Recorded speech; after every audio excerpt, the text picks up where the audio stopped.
안녕하세요. 여러분의 경제적 자유를 향한 내비게이션 핀플루언서 김프로입니다.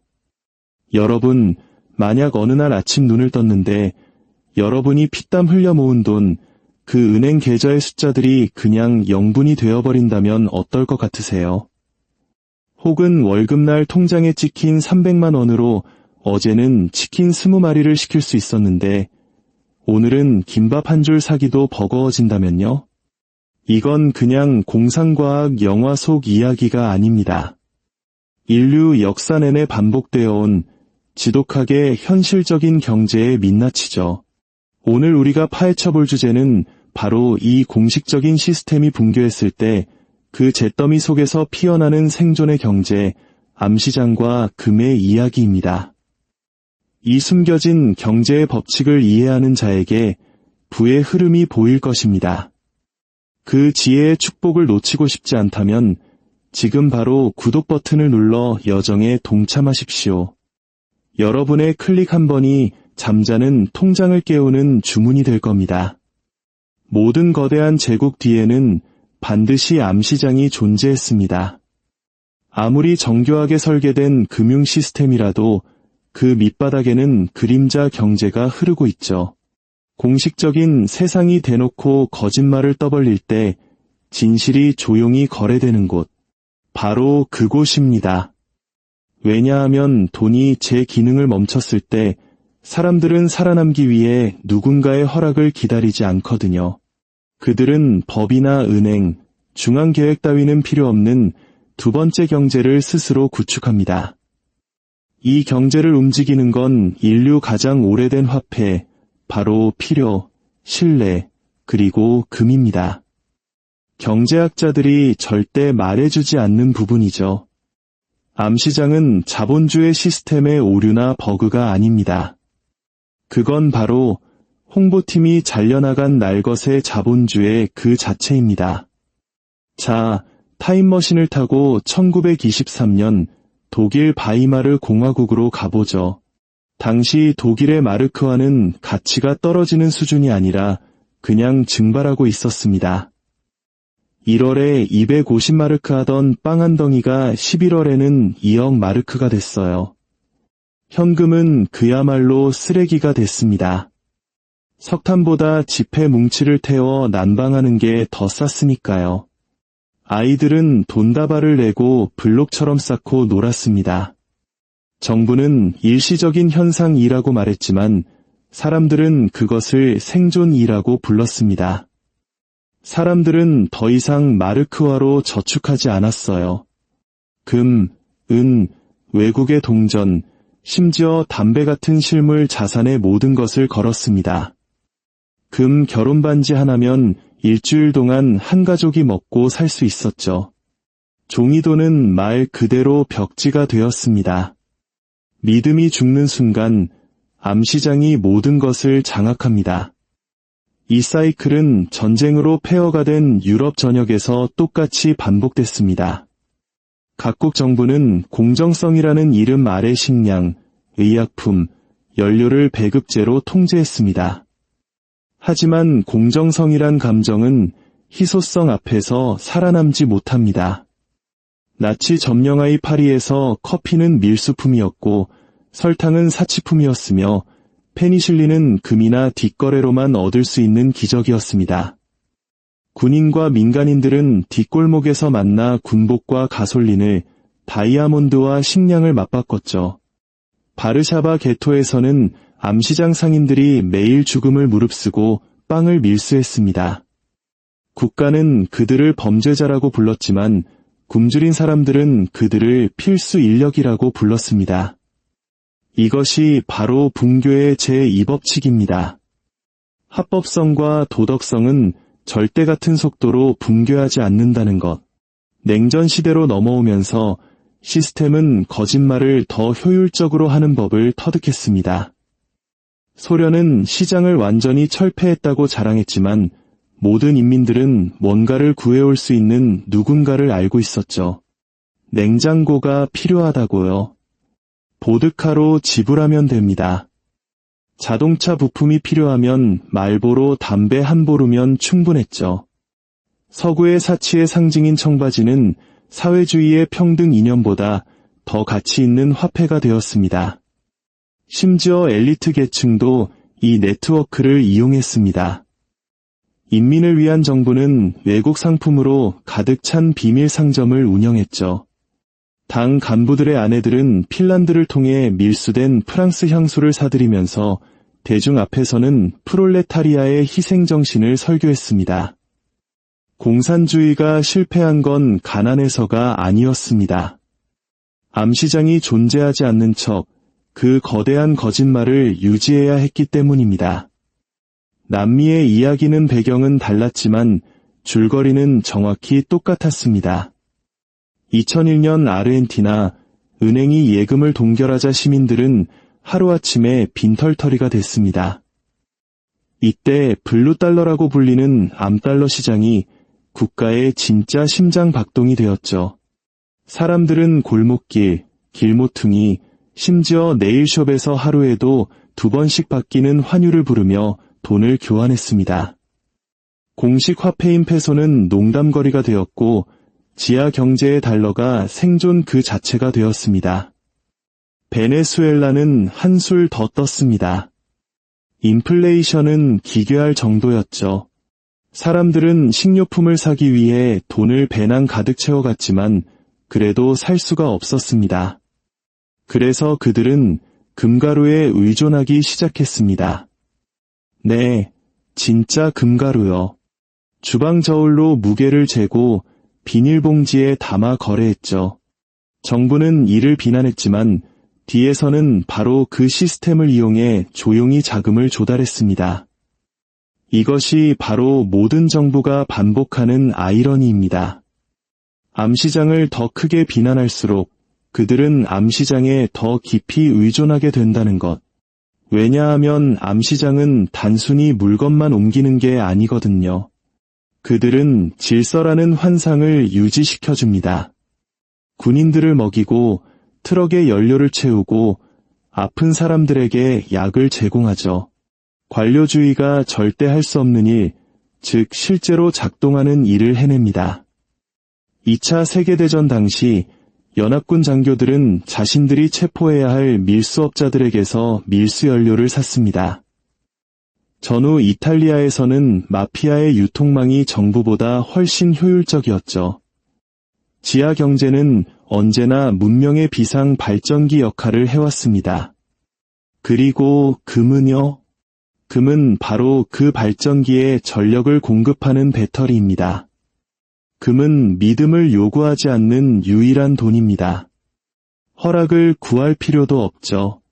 금융위기로 증발하지도 않고 정부 정책 한마디에 동결되지도 않습니다. 베를린에서든 베이루트에서든 베이징에서든 이론스의 금은 똑같은 의미를 가집니다. 바로 자율성입니다. 이것이 바로 금을 대체하려 했던 모든 이데올로기가 결국 금 앞에 다시 무릎 꿇는 이유입니다. 중세 시대교회가 이자놀이를 금지했을 때 피렌체의 은행가들은 환어음 계약이라는 명목 뒤에 금을 숨겼습니다. 소련이 사유재산을 불법화했을 때 그들은 금고에 서방의 금화를 쌓아뒀죠. 현대 중앙은행들이 금을 구시대의 유물이라며 조롱하면서도 뒤에서는 사상 최대 규모로 금을 사들이고 있습니다. 왜냐하면 그들 마음 깊은 곳에서는 진실을 알고 있기 때문입니다. 종이가 죽을 때 금은 살아남는다는 것을. 자, 그럼 좀 더 깊이 들어가 볼까요? 암시장은 대체 어떻게 작동하는 걸까요? 시작은 아주 작습니다. 누군가 담배와 설탕을 바꿉니다. 정비공이 연료를 받는 대가로 차를 고쳐줍니다. 약사가 장부 외로 항생제를 팝니다. 그러다 중개인, 밀수업자, 중간상인 같은 네트워크가 형성되고 결국 이 불법 경제가 유일하게 작동하는 경제가 되어버립니다. 그리고 이 시장은 무서울 정도로 정직합니다. 가격은 정부의 명령이 아니라 사람들의 절박함에 의해 결정됩니다. 감상 따위는 제거된 순수한 수요와 공급의 법칙. 마치 권총을 든 아담 스미스가 시장을 지배하는 것과 같죠. 누가 이득을 볼까요? 언제나 그랬듯 접근성, 정보 혹은 용기를 가진 자들입니다. 우리 사회의 금수저들은 이런 위기 속에서 실물 자산으로 부를 지키고 정보가 빠른 흑수저는 위험을 감수하고 기회를 잡죠. 누가 고통받을까요? 공식적인 발표를 끝까지 믿는 순진한 사람들입니다. 모든 암시장은 하나의 교실과 같습니다. 그리고 그 첫 번째 교훈은 아주 잔인하죠. 신뢰야말로 세상에서 가장 비싼 화폐다. 하지만 암시장은 깊은 상처를 남깁니다. 한 사회가 그림자 속에서 거래하는 법을 배우면 더 이상 햇빛을 신뢰하지 않게 됩니다. 바이마르 공화국 이후 독일은 다시는 인플레이션을 믿지 않았습니다. 그 트라우마는 수십 년간의 강박적인 재정 정책을 낳았죠. 소련 붕괴 후 러시아는 갱스터 경제가 되었습니다. 시민들이 모든 법에는 가격표가 붙어 있다는 것을 배워버렸기 때문이죠. 그리고 남미에서는 여러 세대에 걸쳐 정부의 정직성을 길거리의 달러 가격으로 측정하는 법을 배우게 되었습니다. 그림자 경제는 단순히 붕괴를 비추는 거울이 아닙니다. 붕괴 이후에 올 세상을 미리 새킬랜딜이여 도덕을 재설계하고 회의적이고 교활하며 생존에 능통한 새로운 종류의 시민을 만들어냅니다. 그리고 이 부분이 바로 서구 관찰자들이 항상 놓치는 지점입니다. 그들은 설마 우리에게도 저런 일이 일어나겠어? 라고 생각하죠. 하지만 이미 일어나고 있습니다. 단지 마케팅이 더 세련됐을 뿐이죠. 캐나다 정부가 시위대의 은행 계좌를 동결했을 때 세계는 아주 정중한 형태의 자본 통제를 목격했습니다. 유럽연합이 디지털 화폐 프레임워크를 도입하면서 투명성을 약속했을 때 그건 사실 프로그래밍 가능한 돈, 즉 배급제로 가는 한 걸음이었습니다. 서구의 인플레이션이 닥쳤을 때 정치인들은 그것을 일시적이라고 불렀죠. 번역하자면 당신이 가난하다면 영구적이라는 뜻입니다. 통제는 편이라는 이름으로, 감시는 보안이라는 이름으로, 의존은 현대성이라는 이름으로 재포장되고 있습니다.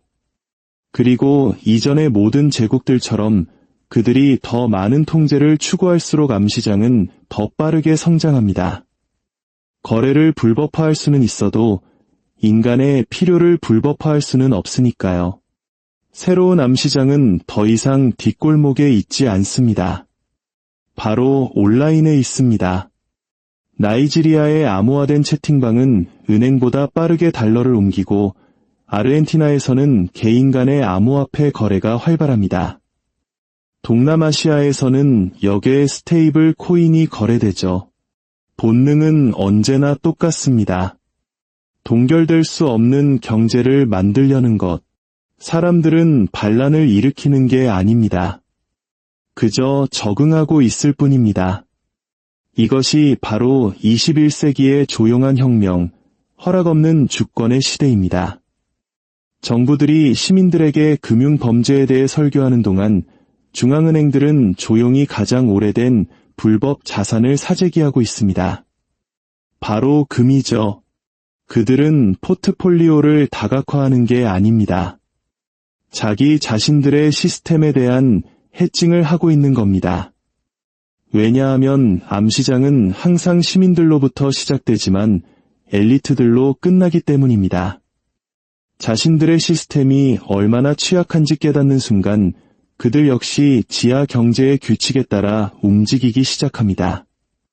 그래서 암시장을 연구하는 것은 범죄를 연구하는 것이 아닙니다. 그것은 명료함을 얻는 과정입니다. 암시장은 모든 제국이 숨기려고 애쓰는 것, 바로 신뢰가 사라지는 순간을 적나라하게 드러내기 때문입니다. 암시장은 시스템의 적이 아닙니다. 그것은 시스템 실패의 거울입니다. 신뢰를 잃은 모든 정부는 한 번의 거래, 또 한 번의 거래를 통해 스스로를 대체할 존재를 만들어냅니다. 공식 경제는 통제를 측정하고 암시장 경제는 진실을 측정합니다. 그리고 이 두 개의 선이 교차하는 순간 붕괴는 다가오는 것이 아닙니다. 이미 여기에 와 있는 겁니다. 자, 이제 스스로에게 물어보십시오. 만약 내일 당장 정부가 당신의 돈을 동결한다면, 은행이 인출을 제한한다면, 당신의 월급 가치가 하룻밤 사이에 반토막난다면 당신은 무엇으로 거래하시겠습니까? 그것이 바로 당신의 진짜 경제입니다. 엑셀 시트 너머에 있는 진짜 세상이죠. 역사의 판결은 결코 변하지 않습니다. 공식적인 돈이 가장 먼저 죽습니다. 암시장이 그 뒤를 따릅니다. 그리고 금은 결코 우리 곁을 떠나지 않습니다. 오늘 이야기가 새로운 관점을 열어드렸다면 구독을 눌러주십시오. 역사는 모든 해답을 가지고 있습니다. 제가 어디를 봐야 할지 알려드리겠습니다.